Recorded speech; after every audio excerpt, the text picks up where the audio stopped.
Good morning and good afternoon. Now, what we've got here is the start of our multiplayer video.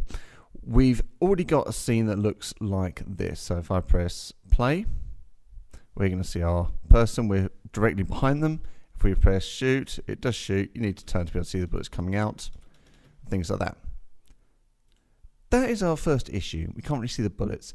Now, some games you look over the shoulder, so we're going to have a little go at moving the camera so we're over the right shoulder, because that's the hand that's holding the weapon. If we change X to 1, you'll see down here, we change slightly. And now press play. There we go. Now, anytime we make a change to the player in the hierarchy, so actually in the scene, we need to update our prefab. And the easiest way of doing this is right click and delete from there. And then we drag the player back down here. And it makes the prefab again. And saves pretty much everything that's related to it. So the visor, the gun, the bullet spawn, and the main camera. Because what we're going to do in a minute, or in fact right now, is delete the player from our scene. And there's a specific reason for this. When we're making this a multiplayer game, every single person will have their own camera. There won't be a fixed camera for everyone. So we need to delete it. And when you press game, yes, it's going to say display one, no cameras rendering. That is not a problem for now. We're not going to worry about that at all. So, what are we going to do for here then? First thing we need to do is put in an empty game object. Now, this is just something we can name to whatever we want, and it can do certain functions. And we're going to call this Network Manager. Enter. And we're going to add some scripts onto this. So what this is going to do is it's going to deal with all of our networking issues. To add a component, in this little magnifying glass, I type in the one I want. So I'm looking for Network Manager. I click that. And I leave that as it is for the moment. And I also want to add in Network Manager HUD, which is heads up display. This is going to give us the buttons. It's going to show any issues we've got with our network, just like that. And that is all we need to do for now on the Network Manager. As I say, there's lots of other information here. We're going to fill this in when we need it. So, next stage is we need to put on our player a network identity and a network transform. What this means is that on the network, it's going to give our player its own unique identity. So it's going to know whether it's yours, whether it's someone else's. Because it's a multiplayer game, we need to know whose is whose. So we're going to add network, still got network saved, identity. That's going to be a bit higher up. The network identity. And this is going to have local player authority. And what that means is that you're the one that's going to be able to control it, and you're going to be sending the details to the server and the other computers.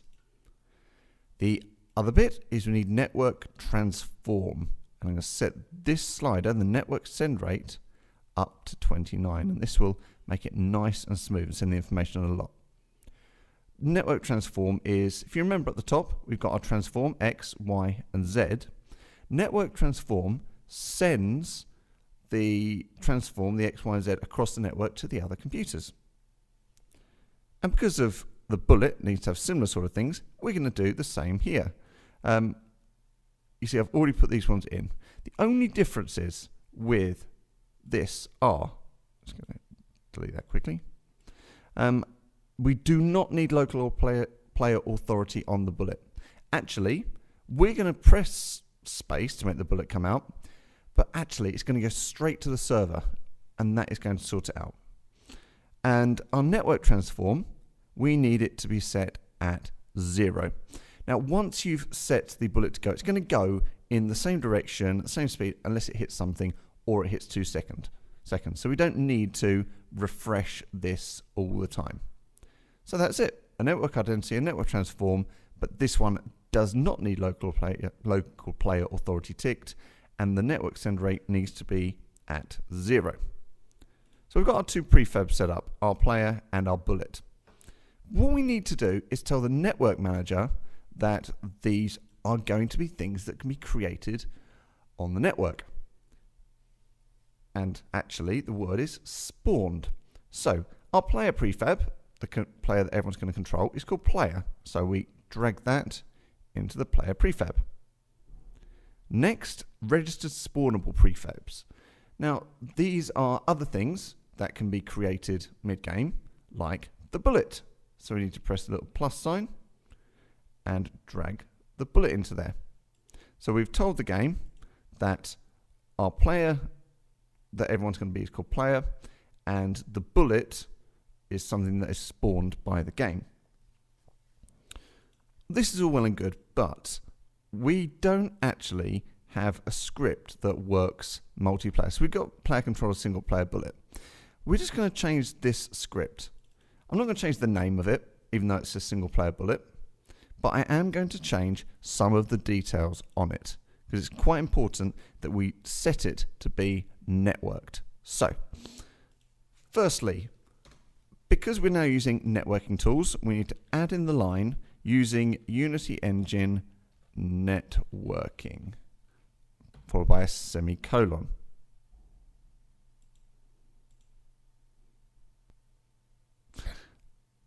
If it turns red, it means you make an error. Now, in this one, it needs to have a full stop between Unity Engine and networking. It's to do with classes. Networking is part of Unity Engine, so that is why it is set up like that. So, we're using Unity Engine.networking. Next thing is in this line, which should probably be line 4 now, it says public class player controller single player bullet mono behavior. Now, mono behavior is not to do with the software we're using, which is called MonoDevelop. It's actually to do with single player. So instead, what we need to do is change that to network behavior. So that is those two things there. The next part is we need to check to see whether you are the local player. And that pretty much means that whether you are the person controlling it on your own computer. And if you're not, it doesn't do this script. So, if not local player, the exclamation point means not. So, if exclamation is local player, we're just going to return. And that means that it will not run the script. Okay, that is the first bit of code. Just pausing a second. Sorry about that again. So that's the first bit. We are checking to see if it's not the local player, exclamation, not local player, we return. We don't do any of these scripts. And if you are the local player, if it is you, it carries on these scripts. This bit stays the same, this bit also stays the same, because it's all to do with your movement. But this last bit with the shooting with a spacebar, we're going to add CMD in front of it. Now, this is so we're making explicit that it is slightly different from a normal function. It is a server command. So just change this function to CMD fire. And funnily enough, I'm also going to change this one down here to CMD fire. And this is no longer red. Because it was red because it was trying to find a function that didn't exist. Next, we're going to do something called command, which is a square bracket command. What this does is what it means is when you press space, you are making the bullet happen on your computer, but it's actually sending the information straight to the server to spawn it. And that's what this command code means. So void command fire. Still a note about these brackets. The square brackets are underneath minus and plus. You do them without clicking shift. And the curly brackets are also underneath minus and plus, but you do hold down shift when you're making them. Actually nearly complete. We've got two more little bits of code to do. So before the destroy bullet part, as I said, we are creating it on the network. So we have to specifically tell it to network server.spawn brackets bullet. So it's actually going to spawn the bullet on the network server. Okay, so where we put the prefab into the spawnable objects, that's why we needed to do it. Okay. Finally, underneath here, so say line 51, between these two sets of curly brackets, we need to add in a new section of code. We call it public override void. So this is going to override anything else that is happening.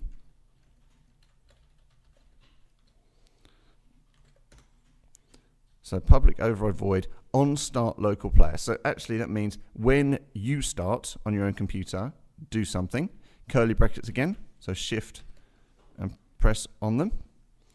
We are going to change the color of our character. So no matter what you made the character to be, it's going to change it. So get component. So components, remember when we add components, one of those is the mesh renderer, which deals with the color.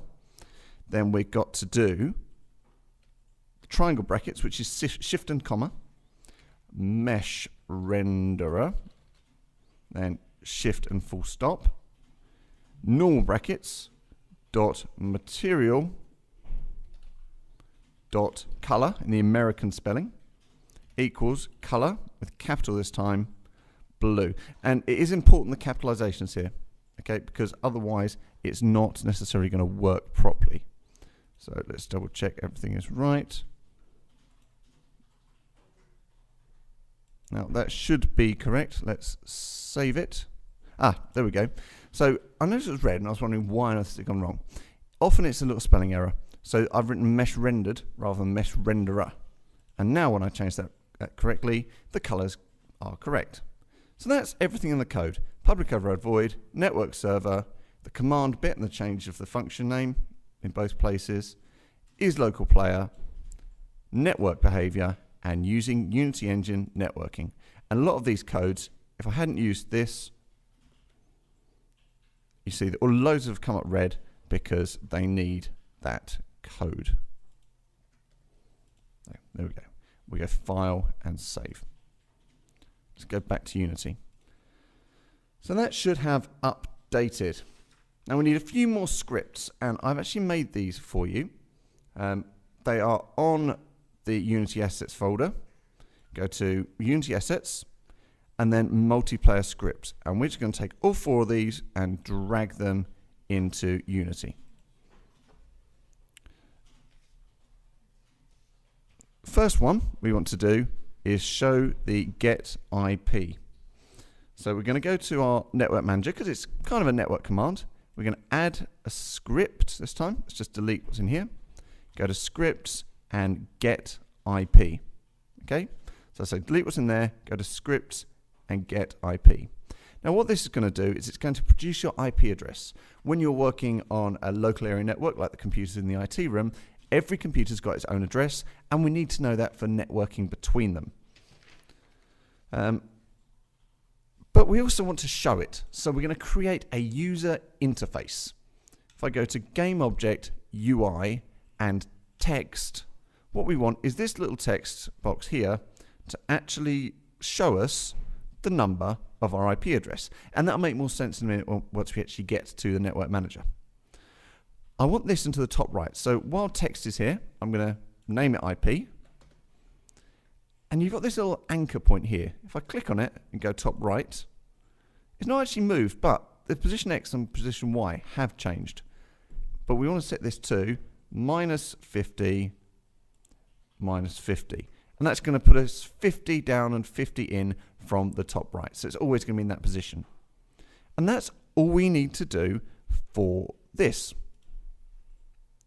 And then finally, go back to Network Manager and find our get IP script. So Network Manager get IP script.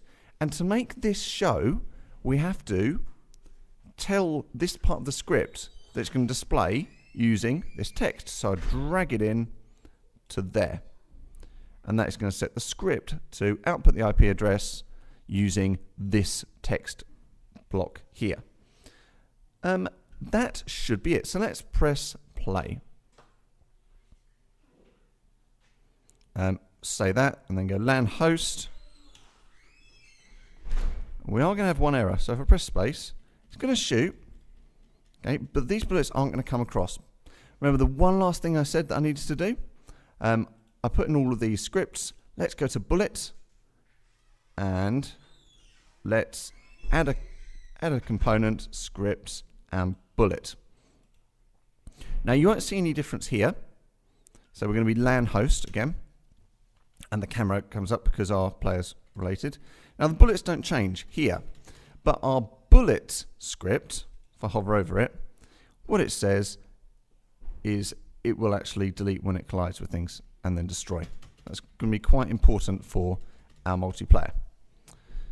To play it multiplayer, which is the obviously fun part of this, we need to build this scene. So I'm going to go to build settings,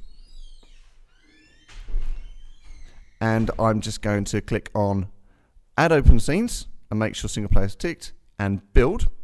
What this is going to do is it's going to give it a name, create it, and you can log onto another computer, run it on the other computer, and you will be able to play the game.